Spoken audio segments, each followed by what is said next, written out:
गुरुओं की और शहादत की धरती पंजाब को मैं सर झुकाता हूं। और आज कई शहीदों के परिवार यहाँ आए हुए हैं, उनको भी मैं हाथ जोड़ के प्रणाम करता हूं, सर झुकाता हूं। और यहाँ आना मेरा ऐसा है जैसे मैं कुंभ के मेले पे आ गया हूं। मैं इस बात को तो नहीं जानता कि कितना पुण्य कहाँ जाने का लगता है, लेकिन शहीदों की धरती और खास तौर से पंजाब आने का बड़ा पुण्य लगता है। आप बोले सोनिहाल।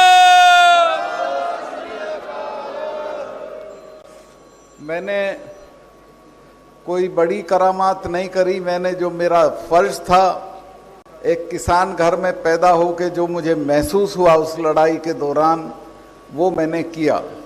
मुझे कई दोस्तों ने सलाह दी कि चुप रहो तो वाइस प्रेसिडेंट हो जाओगे, चुप रहो तो प्रेसिडेंट हो जाओगे।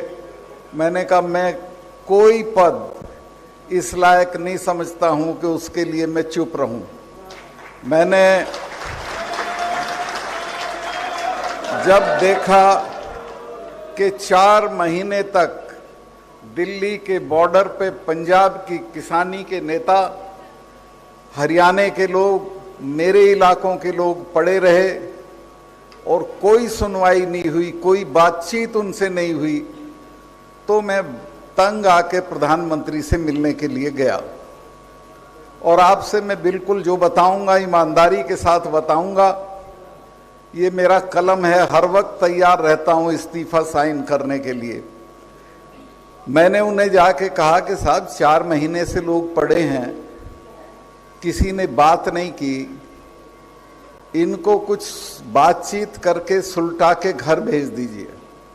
तो बोले चले जाएंगे सतपाल, क्यों परेशान हो रहे हो। तो उन्होंने हल्के में लिया उसको। मैंने कहा साहब आप एक गलती कर रहे हैं, आप जिनके बारे में बात कर रहे हैं उनको जानते नहीं हो। ये ऐसे ही उठ के नहीं जाएंगे, तब जाएंगे जब आप चले जाओगे। और खास तौर से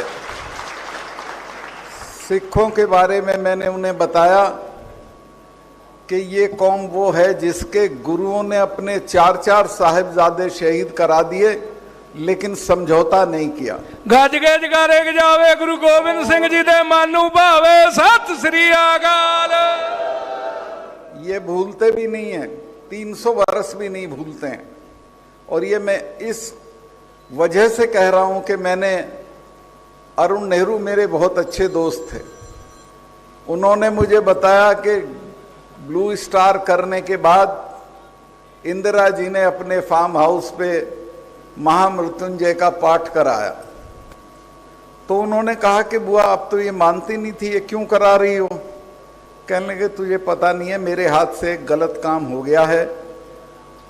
जो हरमिंदर साहब या अकाल तख्त को छू दिया जिसने, वो जिंदा नहीं है आज, मुझे भी ये मारेंगे। और वही हुआ, वो मारी गई। फिर जनरल वैद्य मारे गए और आपके लोगों ने तो लंदन तक जाके डायर को मारा, सैंडर्स मारा। तो ये मैं कहा भूलते नहीं हैं इनसे पंग, जिस कौम से लड़ो पहले जान लो किससे लड़ रहे हो। तो मैंने काफी उनको समझाने की, डराने की कोशिश की। उसका नतीजा तो निकला, थोड़ा देर से निकला। एक शेर है कुमार बाराबंकी का कि कयामत यकीनन करीब आ गई है, खुमार अब तो मस्जिद में जाने लगे हैं। अब मोदी जी गुरुद्वारे गुरुद्वारे घूम रहे हैं और बुला बुला के बात कर रहे हैं। लाल किले पे भी सर पे कपड़ा बांध के बैठ गए थे। तो मैं कहा साहब ये पहले से कर लेते तो हमारे 700 लोग नहीं मरते। मैंने कहा 700 लोग शहीद हो गए और कोई कुतिया भी मरती है तो आपके यहाँ से शोक संदेश जाता है। कुछ नहीं आपने कहा, ना पार्लियामेंट ने कुछ कहा। तो इतना नहीं इग्नोर करना चाहिए इन लोगों को। तो उनकी समझ में आया, माफी भी मांगी और वो कानून भी वापस लिए। लेकिन अभी भी प्रेस यहां हो तो मैं कह सकता हूं कि अभी भी ईमानदारी नहीं है सरकार के रुख में। ना तो एमएसपी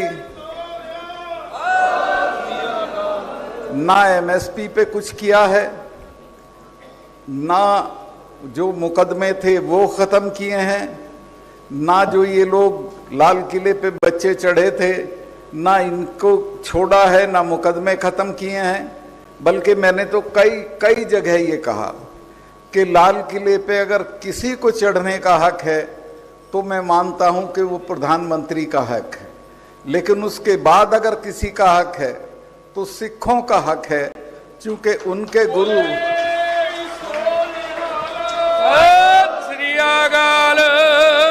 तेग बहादुर साहब की शहादत लाल किले के दरवाजे पे हुई थी। अगर उसके बच्चे नहीं चढ़ेंगे तो कौन चढ़ेगा, कौन झंडा फहराएगा? और झंडा भी क्या फहराया था? निशान साहब फहराया था, जिसकी इज्जत रखने के लिए हजारों सिख शहीद हुए हैं। तो इस बात को समझना चाहिए। खैर मुझे लगता है वो भी हम कोशिश करेंगे कि मुकदमे वापस कराए जाएं उनके। और मुझे बड़ी तकलीफ है कि एक बहुत ही होनहार बच्चा दीप सिद्धू अब हमारे बीच में नहीं रहा, उसको भी लपेट रखा था इन्होंने। और मुझे अच्छा लगा कि उसके परिवार, उनके भाई से मेरी आज मुलाकात हुई, मुझे बहुत अच्छा महसूस हुआ। तो मैं जो कह रहा हूं वो ये कि अभी भी सरकार की नीयत ठीक नहीं है किसानों के लिए। और किसान भाइयों, मैं आपसे एक निवेदन करना चाहता हूं कि हम एक बड़ी लड़ाई की तरफ जा रहे हैं। किसानों को अभी बड़ी लड़ाई लड़ना पड़ेगी, क्योंकि सरकार का रवैया हमारे लिए अच्छा नहीं है। फसल के दाम पे हमारे साथ नहीं है, एमएसपी पे हमारे साथ नहीं है। एक फौज होती थी जिसमें हम मर कट के गुजारा कर लेते थे, उसको भी खत्म कर रहे हैं। तो कुल मिला के कोई चीज हमारे पास नहीं छोड़ेंगे अगर हम लड़ेंगे नहीं। तो ये लड़ाई फिर होगी और उस लड़ाई के लिए मैं आपके बीच में फिर हाजिर रहूंगा। मैंने तय किया है कि 2-4 महीने में मेरा जब भी रिटायरमेंट हो जाएगा तो मैं पूरी ताकत से, मुझे कोई चुनाव नहीं लड़ना, मैं किसानों की लड़ाई में कूद पड़ूंगा और इस लड़ाई को आगे बढ़ाऊंगा। बोले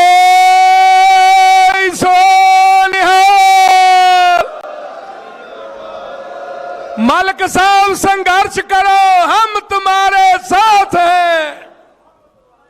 जितने इस देश में जितनी शहादत हुई, मैं कल रास्ते में एक बहुत अच्छा वो बनाया है जंग आज़ादी का मॉन्यूमेंट, तो डीएम ने कहा कि साहब देख के जाइए। मैं चला गया वहां, तो जितने काला पानी की सजा में थे सबसे ज्यादा सिख थे, शहादत में सबसे ज्यादा सिख थे, फांसी जिनको तोड़ी गई सबसे ज्यादा सिखों को तोड़ी गई।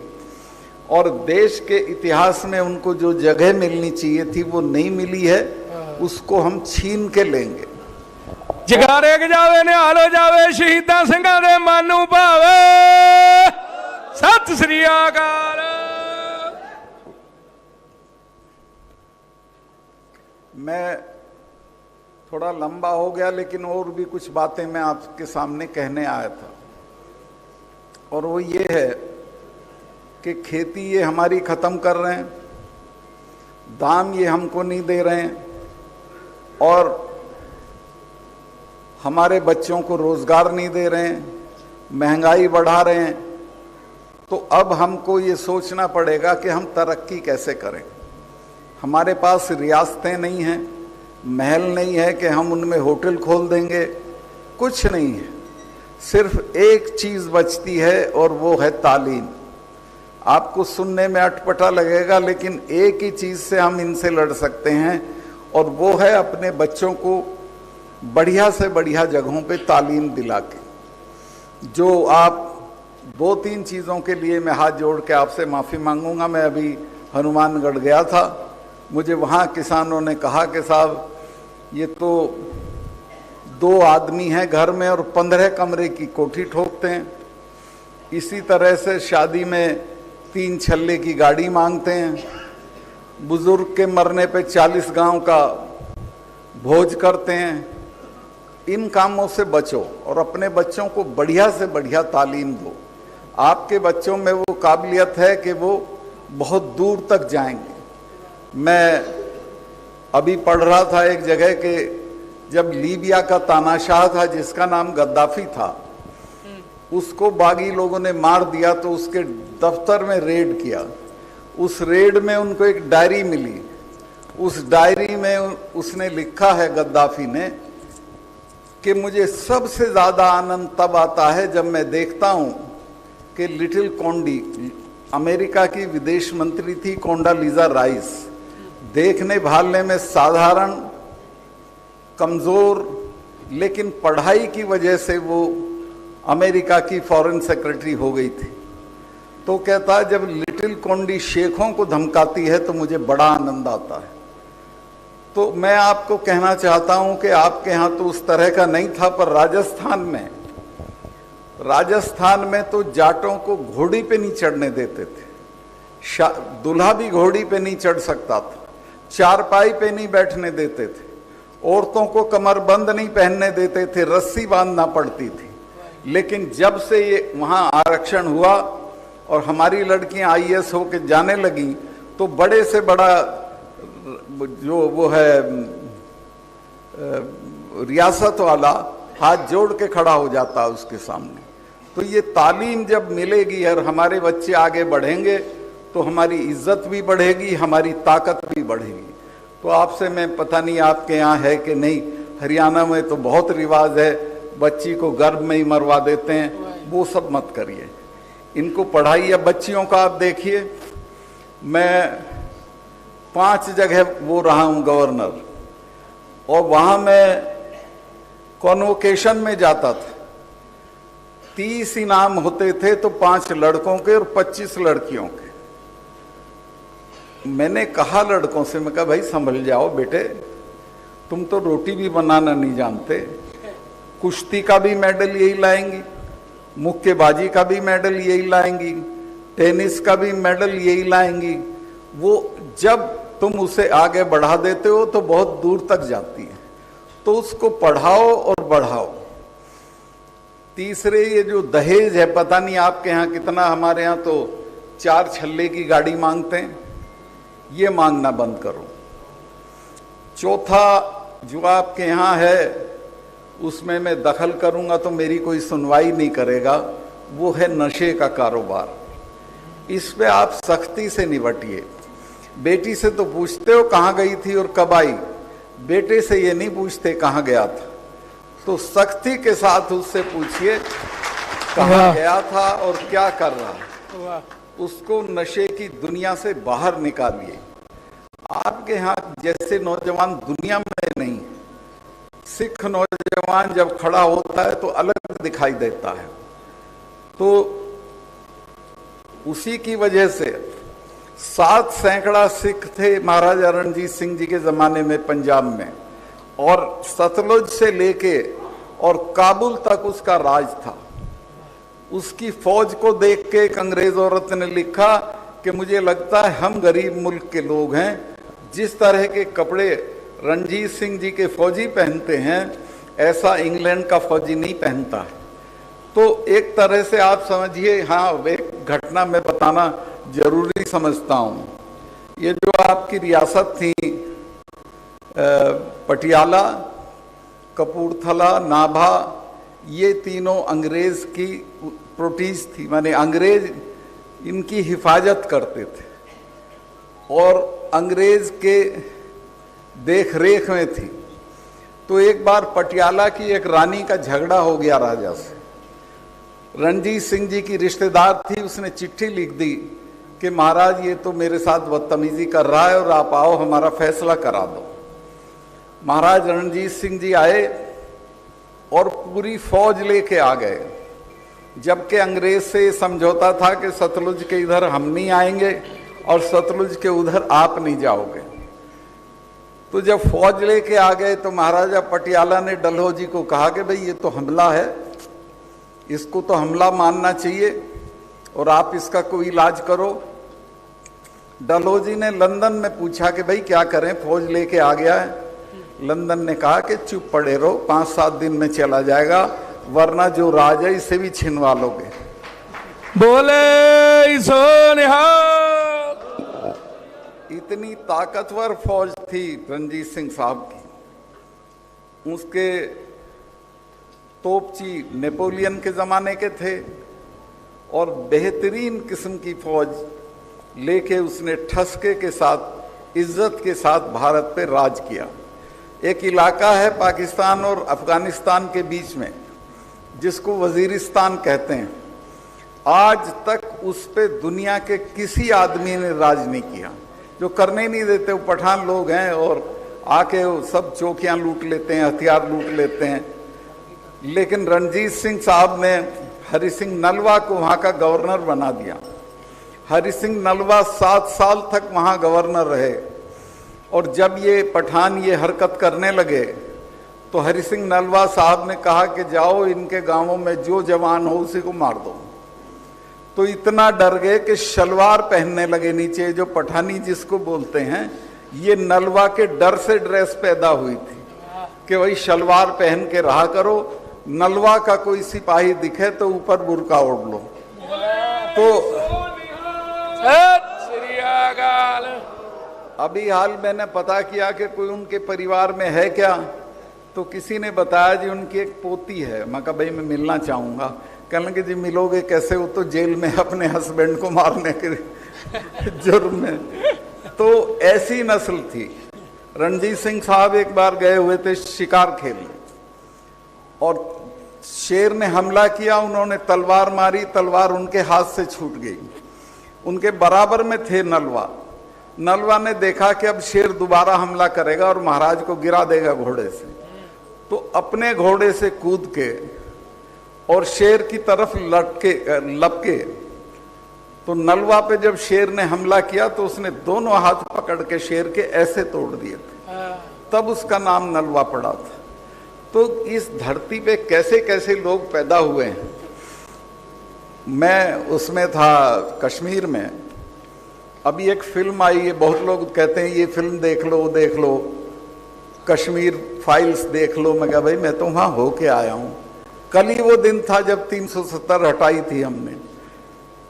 तो मैं कहा मैं तो वहां होके आया हूं। वहां एक इलाका है आपका छत्तीस सिंहपुरा उसे बोलते हैं।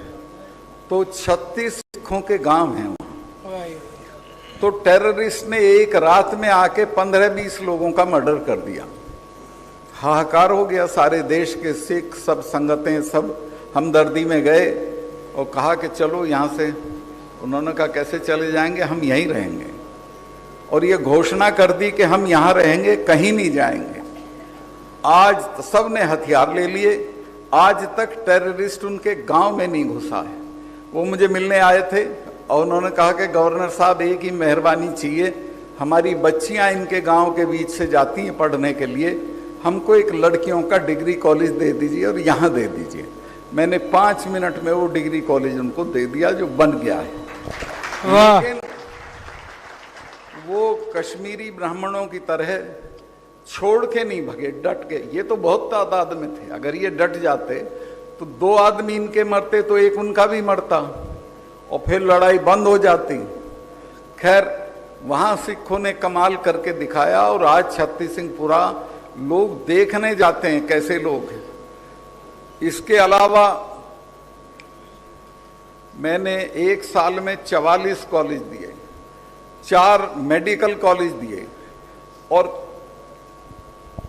जाट और सिख जब भी मेरे से मिलने आते थे तो छूटते ही कहते थे रणजीत सिंह के बाद हमारा आदमी आया, क्योंकि महाराज का भी वहां शासन रहा था। बोले सो निहाल।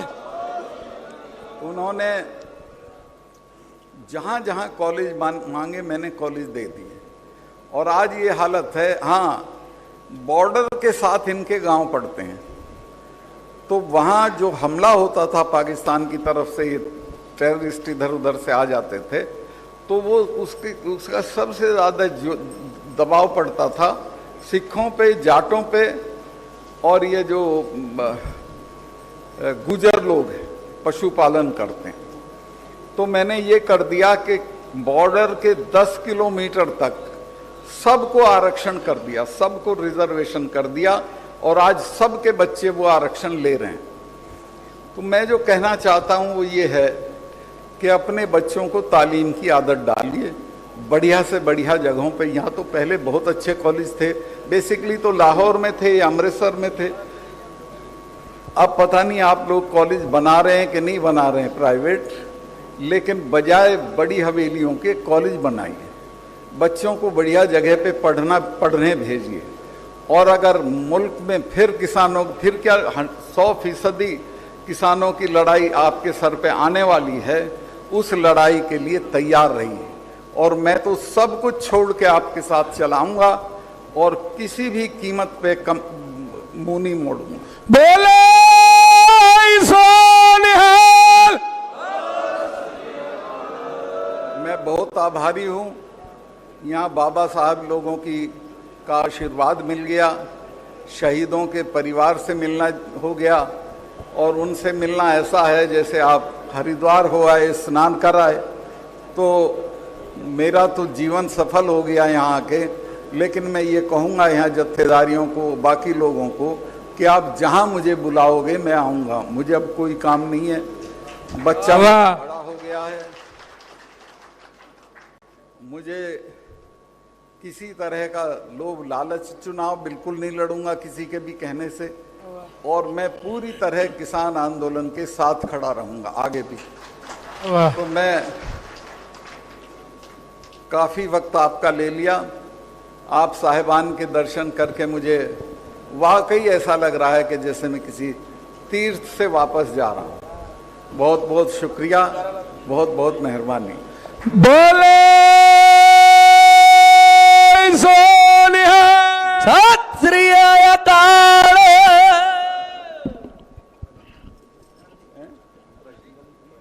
हाँ, जो बंदियों का जिक्र किया है वो मुझे मालूम है, चूंकि मेरी इनसे बात हो चुकी है। जो सिख भाई बंदी हैं और जिन्होंने अपनी वो काट ली है जेल, उनका मामला मैं पर्सनली उठाऊंगा प्रधानमंत्री के साथ भी और दिल्ली में सुप्रीम कोर्ट वगैरह में भी, और उनकी पूरी मदद करूंगा चूंकि वो बहुत अन्याय है। अभी तो राजीव गांधी के हत्यारे भी छूट गए, इनका तो पूरा हो गया है टर्म, ये तो छूट ही जाने चाहिए बंदी सिखों के लिए। और ये जो लड़के जो दीप सिंधु के साथ जो इन्वॉल्व कर दिए थे, और मैं किसान यूनियन के लोगों से इस बात पे नाराज भी हूं कि इन्हें खुद कहना चाहिए था कि ये कोई जुर्म नहीं किया था लाल किले पे चढ़ के, इनका हक था, ये नहीं चढ़ सकते तो कौन चढ़ सकता है। तो इनके भी जो मामले होंगे उनमें मैं मदद करूंगा। बहुत बहुत धन्यवाद।